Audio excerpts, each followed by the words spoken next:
అత్తయ్య గారు, మీకొక రహస్యం చెప్పనా? నేను ఎలా ఉంటాను? మైదా పిండితో తయారు చేసినట్టు తెల్లగా ఉండను. దాని అంతటికీ కారణం ఏంటి? ఈ బార్లీ గంజే. అందువల్లే ఈ రంగు. అవునల్లుడు గారు, మీరు బాగా తెల్లగా మైదా పిండిలాగా మీరన్నట్టే ఉంటారు. ఆ బార్లీ గంజేదో నాకు కూడా ఇవ్వరాదు? నేను కూడా ఇంకొంచెం తెల్లగా అవుతాను. ఆతగారు, ఈ బార్లీ గంజి అన్ని శరీర తత్వాలకి అడాప్ట్ అవ్వదు. ఇది మగాళ్ళకి మాత్రమే అడాప్ట్ అవుతుంది. లేడీస్ తట్టుకోలేరు. అవునా? అయినా ఒక్కసారి ట్రై చేసి చూస్తాను. వద్దత గారు, మీరు మరీ ఇలా మొండిపట్టు పట్టకూడదు. కొన్ని విషయాల్లో నేను చెప్తున్నాగా. మీ గ్లామర్కి కావాల్సిన ఫేస్ ప్యాక్లన్నీ ఆర్డర్ చేస్తూనే ఉన్నా. మీకు ఇంకో విషయం తెలుసా? ఇప్పుడు మీకోసం స్పెషల్ ఫేస్ ప్యాక్ ఒకటి ఆర్డర్ చేశా. రేపు వచ్చేటప్పుడు తెస్తాను. నిజంగానా? అవును, మీకోసం కేరళ అడవుల్లోంచి స్పెషల్గా వనమూలికలతో తయారు చేయించిన ఫేస్ ప్యాక్ తెప్పిస్తున్నా. సో స్వీట్ అల్లుడు గారు. పర్లేదు అత్తయ్య గారు, రేపు పొద్దున వస్తాను. మరుంటాను. ఓకే అల్లుడు గారు, గుడ్ నైట్.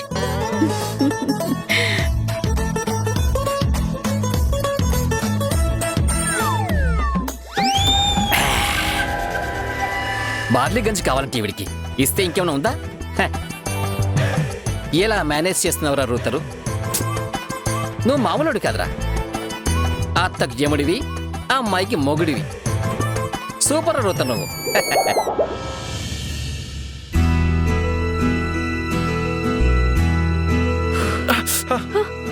సారీ. కాస్తైనా బుర్రా బుద్ధి ఉండాలి కదా. చేతులు ఇలా కాల్చేసుకుంటారా? ఇది మచ్చైపోతే పరిస్థితి ఏంటి? నా చేతికి మచ్చ ఉన్నా పర్లేదు, కానీ నా క్యారెక్టర్ మీద మచ్చ పడకూడదు. అందుకే చేయి కాల్చుకున్నాను. మీరు నిజంగానే పశ్చాత్తాపడే చేయి కాల్చుకున్నారా? అంటే ఏంటి? ఇంకా నువ్వు నన్ను నమ్మట్లేదా? నమ్మాలనే ఉంది, కానీ నమ్మకం కుదరడం లేదు. అయితే పద, మళ్ళీ ఒకసారి కిచెన్కి వెళ్ళొద్దాం. కిచెన్కి దేనికి? నువ్వు నమ్మట్లేదు కదా, మళ్ళీ ఒకసారి స్టవ్ వెలిగించి ఈసారి 2 చేతులు పెట్టి కాల్చుకుని మరీ ప్రమాణం చేస్తా. ఊరుకోండి, అసలే గ్యాస్ సిలిండర్స్ దొరకడం లేదు. మళ్ళీ అలా తగలబెట్టి వేస్ట్ చేయకండి. అంటే ఏంటి? గ్యాస్ సిలిండర్స్ కొరత ఉందని కాల్చుకోవద్దంటావా? గ్యాస్ సిలిండర్లు కంఫర్ట్గా దొరికినప్పుడు మళ్ళీ నన్ను చేతులు కాల్చుకుని ప్రమాణం చేయమనేగా. అబ్బా, జోక్ వేశాను, అది కూడా అర్థం కాదు మీకు. వద్దు మధు, నువ్వు జోకేసినా అది నాకు చాలా సీరియస్గా వినపడుతోంది.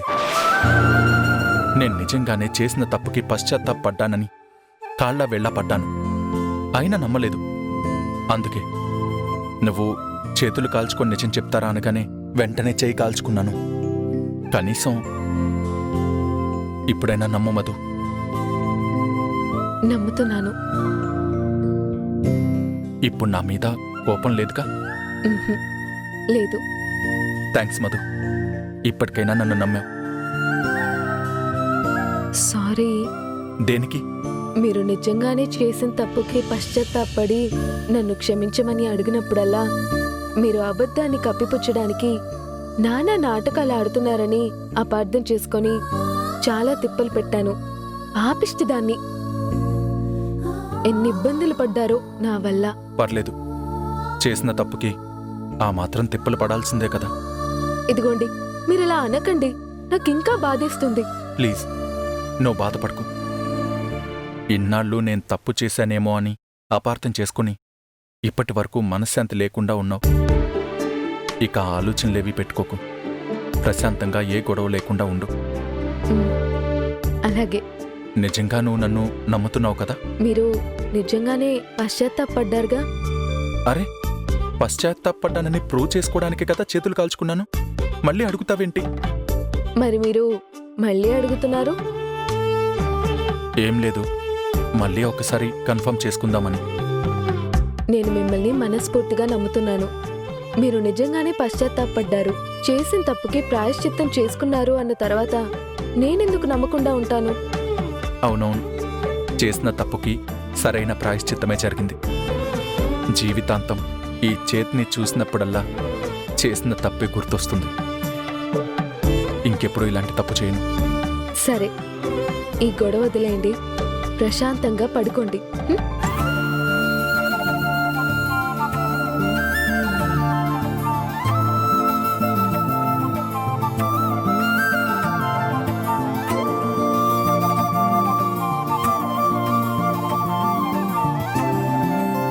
ఇదేంటి చాప పరుస్తున్నావు? నేను ఇక్కడే పడుకుంటాను. ఇది డబుల్ బెడ్ కదా, పైనే పడుకో. ఆ, అయ్యో వద్దు, నిద్రలో నా చేయి తగిలిందనుకోండి, మళ్ళీ మీ గాయానికి ఇబ్బంది అవుతుంది. అదేం కాదు, నేను ఇటు తిరిగి పడుకుంటానుగా, చెయ్యి ఏమీ తగలదు. నువ్వు పైనే పడుకో. మ్మ్. హ్మ్.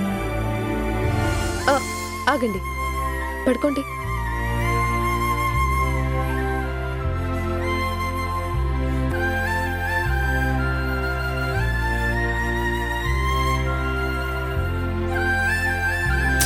ఏంటో నిద్ర పట్టట్లేదు. కొంపతీసి నన్ను పాడమంటారా ఏంటి? పాడితే బావుండు, పాట వింటూ పడుకుంటాను. నాకంత గొప్పగా పాటలు పాడడం చేత కాదు గాని మొబైల్లో పాటలు పెడతా, వింటూ నిద్రపోండి. నువ్వు పాడితే బాగుంటుంది కదా. నేను చండాలంగా పాడతాను, మళ్ళీ నన్ను ఏడిపించుకుతుంటారు. మీరు మొబైల్లోనే పాటలు వింటూ పడుకోండి.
నాన్న, టీ తీసుకోండి. నువ్వు కాఫీ తాగావా అమ్మా? హా నాన్న.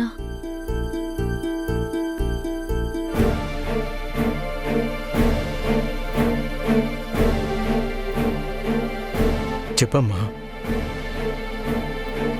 మీరొకసారి రాజారావు అంకుల్తో మాట్లాడాలి నాన్న. రాజారావుతానా? దేని గురించమ్మా? ఆ, ప్రణయ్ అకౌంట్లో డబ్బులు వేయాలి. అది ఎలా ట్రాన్స్ఫర్ చేయాలో ఏంటో నాకు తెలీదు.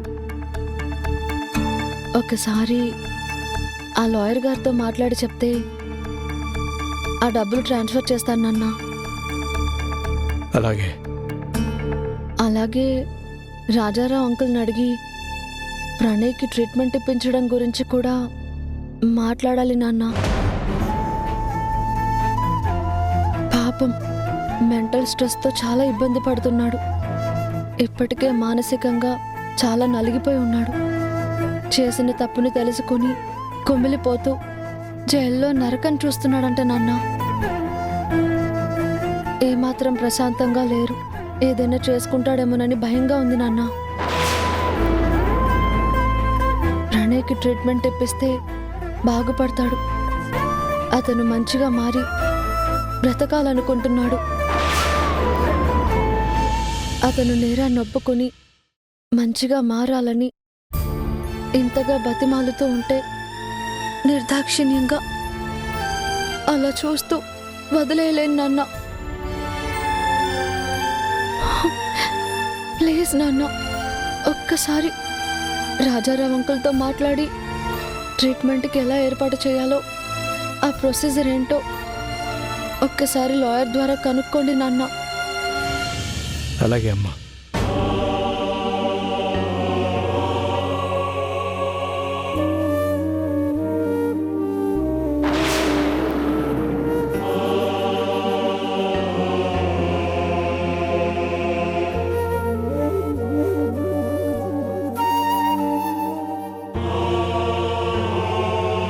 అమ్మా, నీ జీవితంలో ఎన్ని ఒడిదుడుకులు ఎదురైనా అండగా నిలబడ్డానికి నా ప్రాణాలు ఉన్నంత వరకు నిలబడతాను. కానీ నా ముందు నువ్వు ఇలా కళ్ళనీళ్ళు పెట్టుకోవద్దు. నేను ఏం చేసినా నువ్వు సంతోషంగా ఉండడం కోసమే. అది అర్థం చేసుకో. దయచేసి కన్నీళ్ళు పెట్టుకోవద్దు తల్లి, ప్లీజ్.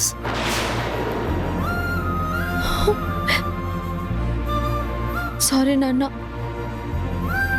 నేను మిమ్మల్ని ఇంకా ఇబ్బంది పెడుతున్నాను, బాధ పెడుతున్నాను అనే ఆలోచన నాకు చాలా బాధ కలిగిస్తోంది. అలా ఎప్పుడు అనుకోకు తల్లి. నీ వల్ల మాకు ఇబ్బంది బాధ లేదు. మా బాధ ఏదైనా సరే అది నీ జీవితం గురించే తప్ప నువ్వు మమ్మల్ని ఇబ్బంది పెడుతున్నావు కాదమ్మా. నువ్వు నీ మనసును కష్టపెట్టుకోకుండా, కన్నీరు కార్చకుండా చూడు. సంతోషంగా ఉండడానికి ప్రయత్నించు. మాకది చాలు.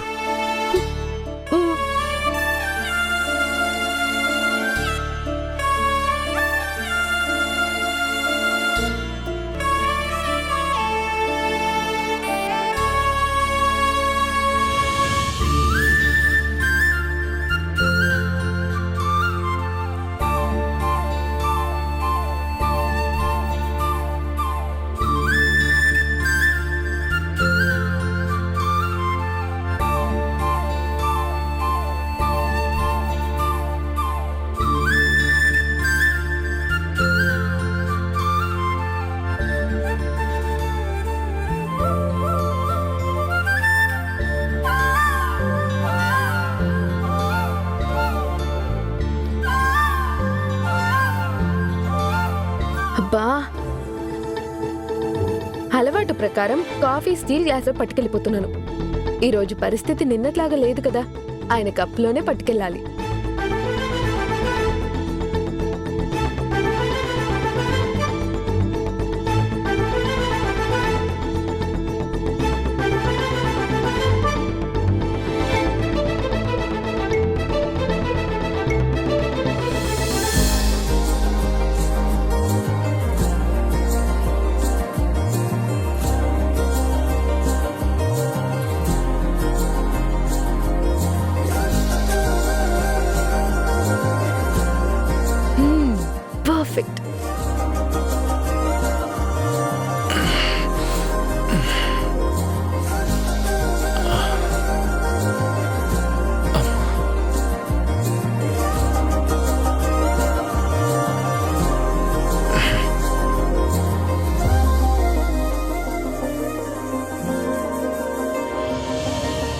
Good morning.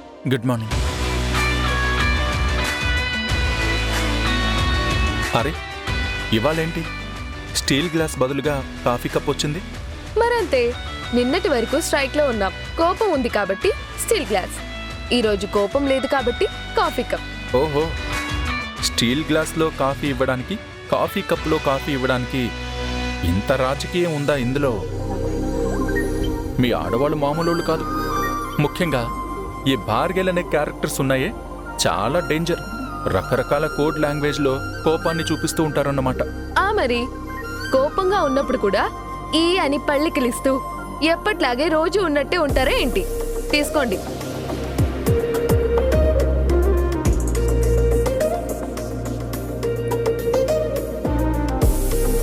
ఇలాంటి కోడ్ లాంగ్వేజ్లో ఇంకా ఏమేమి ఉన్నాయో చెప్తే నాకు కాస్త అనుకూలంగా ఉంటుంది కదా.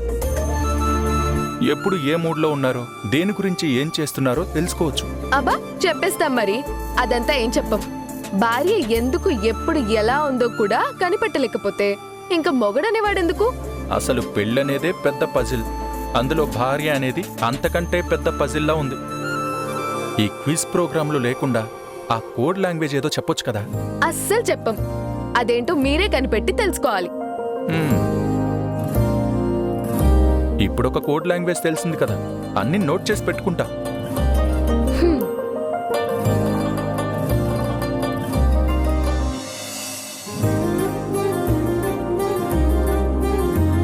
బాత్రూంలో వేడినీళ్ళు సిద్ధంగా ఉన్నాయి, వెళ్ళి స్నానం చేసి వచ్చేయండి. అలాగే. చేయి తడవకుండా స్నానం చేయాలి. చెయ్యి తడవకుండా ఎలా స్నానం చేయడం? పైగా రైట్ హ్యాండే కాలింది. రైట్ హ్యాండ్ మీద నీళ్లు పడకుండా లెఫ్ట్ హ్యాండ్తో నీళ్లు పోసుకుని సబ్బు రుద్దుకొని స్నానం చేయడం చాలా కష్టమే. చేయి తడవకుండా దానికి ఒక టెక్నిక్ ఉంది. ఒక్క నిమిషం ఉండండి.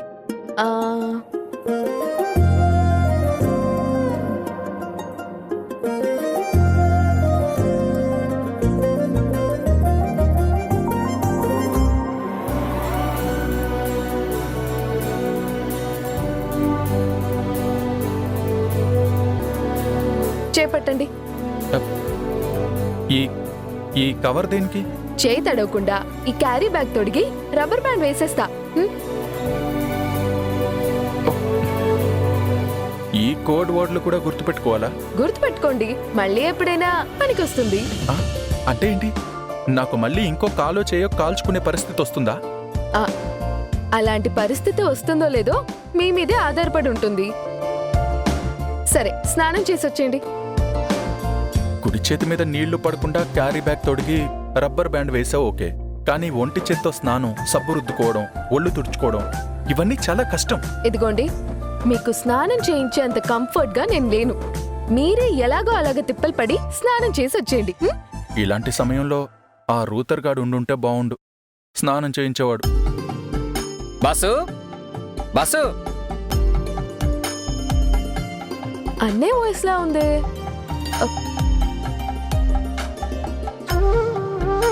గుడ్ మార్నింగ్ అమ్మా. గుడ్ మార్నింగ్ అన్నయ్య. వాడేనా? రండి అన్నయ్య, రండి. మీకు 100 ఏళ్ల ఆయుష్. ఇప్పుడే ఈయన మీ గురించి అంటున్నారు. మీ పేరు చెప్పి పూర్తి చేశారో లేదో వెంటనే మీరు వచ్చేశారు. పొద్దున్నే నన్ను తెలుసుకున్నారా బాసు? ఏంటి బాసు, పొద్దున్నే తెలుసుకోరే? ఏదో పనిపడి ఉంటుంది నాతో. అవునరా, ముఖ్యమైన పనే చేయాలి. ఏంటి బాసు అది? ఒక నిమిషం. అమ్మా, నాన్నగారికి జున్ను అంటే ఇష్టం అన్నావుగా. పొద్దున్నే వాకింగ్కి వెళ్తుంటే మా ఏరియాలో జున్ను పళ్ళు అమ్ముతున్నారు. వెంటనే గుర్తొచ్చి తీసుకొచ్చా. ఇదిగోమ్మా, తీసుకో. ఇప్పుడు చెప్పండి బాసు. ఏం లేదురా, చేయి కాలింది కదా, ఈ చేతిని ఇలా పెట్టుకుని స్నానం చేసుకోవడానికి చాలా కష్టంగా ఉంది.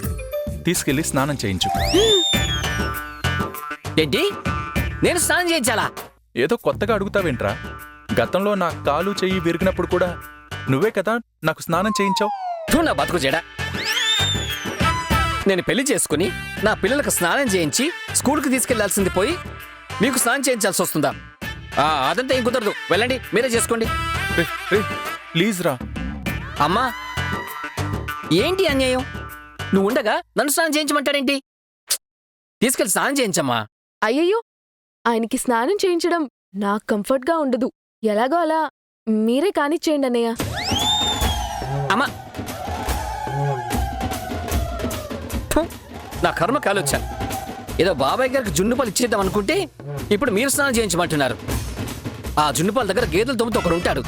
ఇప్పుడు అది గుర్తు చేసుకుని మిమ్మల్ని తోపుతాను నేను. రండి. రే మరీ గేదె అనుకురా. రండి. పెద్ద తేడా ఏముండదు, ఆ రంగులో తేడా తప్ప. రండి. అబ్బా, ఇవాళ ఆఫీస్ అయిపోగానే నేరుగా నాతో పాటు మీరు కూడా ఇక్కడికే వచ్చేయండి. రేపు మనం మన ఇంటికి వెళ్ళిపోదాం. హ? రేపు మన ఇంటికి వెళ్ళిపోదామా? మరి అలాగే అలాగే.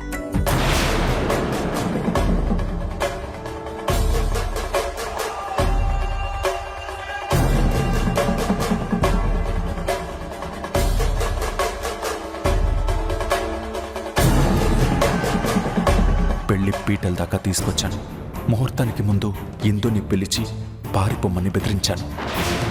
పారిపోకపోతే పీటల మీదే తాళి కట్టి 2 నెలల్లో 3 నెలల్లో తర్వాత విడాకులు ఇస్తానని భయపెట్టాను.